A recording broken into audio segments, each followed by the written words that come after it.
All right, we're being joined by Mr. Doherty now to look at actually the pension industry, even though you're talking about this fantastic product that PAL Pensions has just launched. But first of all, before we delve into the Fund 6, let's understand the multi-fund structure. What is it all about in the pension industry? Okay, thank you. Thank you, Chimezi, and thanks for having me. The multi-fund structure was introduced a few years back. If you recall, with the passage of the Pension Reform Act in 2004, when that was initially implemented, we had just one fund. And all investors and all contributors were contributors and members of that one fund that we had. Now, with time, we realized that investors are of different types, they have different ages, they have different risk profiles, different times to retirement, and therefore their ability to take different categories of risk differ. So if you're younger, you may be able to take more risk with the hope of getting more return at the time you retire. If you're approaching retirement, you really don't have that luxury. So the multi-fund structure, essentially in recognition of this, moved us to a phase where we now have multiple funds which are aligned to the needs of the different investors. So you have Fund 1, which is the most aggressive fund, and that's typically for younger people who have time to retirement and can afford to invest in things that are more volatile but may generate a higher return over time. Then you have Fund 2, which is a step below in terms of the aggression. Then you have Fund 3, which is for people who are getting close to retirement. And then you have Fund 4, which is for retirees. So those are people who are actually drawing from their retirement accounts. Fund 5 was introduced more recently, and that's the fund for people in the informal sector. This was an initiative which seeks to bring people who are outside of formal employment into the pension system. And we call that the micro pension fund. That's Fund 5. So now we come to Fund 6. Now we come to Fund 6, exactly. Sure, so tell us about Fund 6 now. So Fund 6 is, the most recent introduction. Actually, the guidelines for this were just very recently introduced by the National Pension Commission. And it's the fund we call it the non-interest fund. And essentially, the difference between this and the previous funds is that it is a fund that is invested in certain kinds of investment, or that exclude certain kinds of investments that people for ethical or perhaps religious reasons may not feel comfortable owning. Many people, for example, do not want to own investments that yield interest. That is interest, a simple interest calculation, like you get on a bank account. Others may preclude things like investing in companies that, that have sort of doubtful ethical qualities. So, for example, gambling or alcohol or firearms or pornography, those kinds of things. So this fund excludes those things and allows people who have those strong convictions to have an investment vehicle that they can feel comfortable being a part of. And remember, people are invested in these vehicles for their entire career, so people have to feel comfortable with what they're investing in. It's important to mention that the fact that we say it's non-interest does not mean it is not profitable, does not mean that there are no gains. What it means is that the gains come in form of share of profit and share of loss versus interest and interest income. So that's the basis of Fund 6. Okay, I don't know that PAL pensions actually, have been in the system for over 16 years now, one of the top pension funds. How would you, describe the industry so far? How would you say the industry has changed over the years, and how have these changes, impacted your business? So I think the industry has grown a lot. If you look at the 16-year period that you identify, we started with the passage of the law almost from a ground zero level. Today, in terms of assets under management, the entire pension pool, it's about 12.75 trillion. which is monies that was essentially contributed over this period that we're talking about. That's tremendous growth, actually, in terms of assets. In terms of the number of people who are covered, we probably have about 9.5 million people covered now. And while that is not a very large number in relation to Nigeria's population, but if you look at it in relation to the working population, it's a little bit better. But we still have a long way to go in terms of bringing more people into the system. So I think the industry has evolved. Along the way, there have been multiple innovations that have been involved or developments. So one of them is the multi-fund structure. The micro-pension thing, bringing the informal sector into it is another feature. And now we have the non-interest. And now we have the non-interest fund. And of course, the industry is today a much bigger part of the larger economy than it was before. So we're a much more significant player and can impact the larger economy, for good or bad, and hopefully for good, given our size. Power Pensions has grown in tandem with the industry. Yeah. We serve over 500,000 customers today, over 500,000.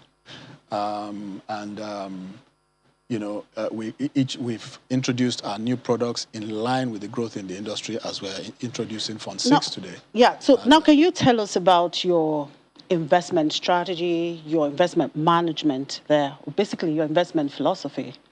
So our investment philosophy at Power Pensions is one that is basically built around focus and a disciplined approach to putting investment portfolios together for our customers, with a fundamental understanding that at the end of the day, we are managing our customers' retirement accounts to ensure that they can have a decent income in retirement and sustain a reasonable standard of living. And so because of that, it's important to understand that we must think both about return and growth of the investments, but we must also be very mindful of the risk associated with those investments, because pension assets are not where you take the greatest risk in your investment portfolios. So with that in mind, we have a very strong investment team, very experienced. Even prior to the pension reform, as you know, PAL is a subsidiary of the FSDH group, which has a much longer history also in the financial services industry. So there's a wealth of experience that we bring to what we do. And it is essential for us that as we manage portfolios, we go out there, we identify opportunities, we assess them with a very credible team. We have a very strong research team. And at the end of the day, we make these investments with an eye to the return that we'll get from the investment, but importantly, without sacrificing, and I can't make this point too strongly, without sacrificing the risk component, because at the end of the day, it's about sustaining a good standard of living for our customers at the time when they will need this money. Now, irrespective of all of these that we have seen, these developments we have seen in the industry, pension penetration rate of 11%, that's a pretty low. So what is Power Pension doing to ensure that, we have more people into the pension system, for a secured future? Yeah, so I mean, the challenge of coverage is an important one. I talked about the numbers earlier. One thing that we've, as an industry, tried to do, and PAL has been a leader in this, is to extend the coverage across the formal sector, so that because that is the low-hanging fruit, right? And ensure that all of those folks who are in the formal sector are brought into the scheme first. And we started with the very large companies. We then came to the mid-sized companies, and then the smaller companies. As an industry, there's actually an initiative that seeks to ensure that there's an active compliance monitoring, right? So there are compliance checks that are done across the industry to ensure that people are compliant. But beyond checking compliance, we're also trying to win the hearts and minds of people, to let them know that this is not something you should be forced to do, but this is something that is good for you, is good for your employees, because at the end of the day, one day they will stop working. Beyond that, we also know that there's a very large informal sector component in Nigeria, right? Many would, I think it is incontrovertible that the informal sector is larger than the formal sector. So the introduction of the micro-pension scheme was just to address this very point, that the potential to bring the numbers up, at least in terms of the potential market, is there. The challenge, of course, is that because they are less formal, because the employment is maybe less structured and certain, it is more difficult to engage with that market. And so the takeoff of that has been slower than we anticipated or would have liked. But there are a number of initiatives in place today to try and make that, to try and speed that up. One of them is to work in partnership with others. So, whether it's agency networks, fintechs, etc., to essentially increase the ease with which folks can access the system and with which we can access them, people who are in the informal sector. And this will play out over the next few months, there's a renewed drive to increase awareness, and you'll see it in form of integrated marketing communications and so on. Just increasing awareness that this scheme is there, it's available for the informal sector, and it's of great value to them. And actually, people understand that. It's just reinforcing the point.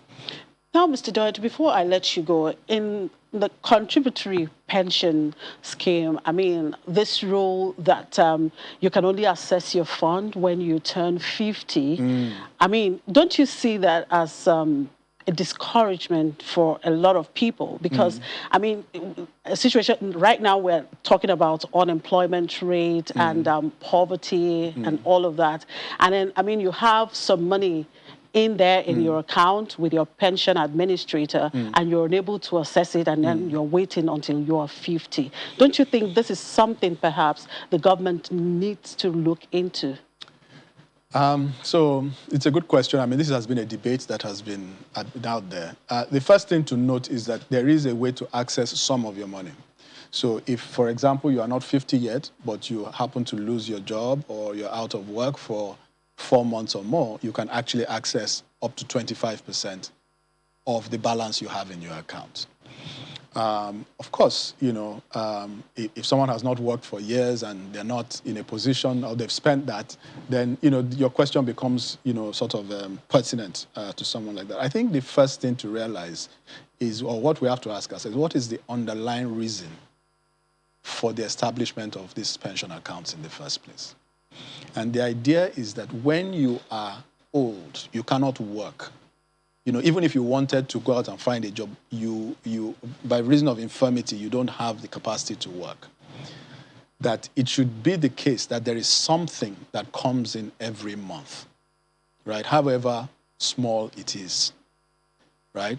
And so, this I think is what informs the regulatory stipulation that, you cannot exhaust your pension account. You cannot take everything that's out of it, especially if you are not 50, right? Because that may remove may remove part of the incentive to go out there and find something else to do quickly.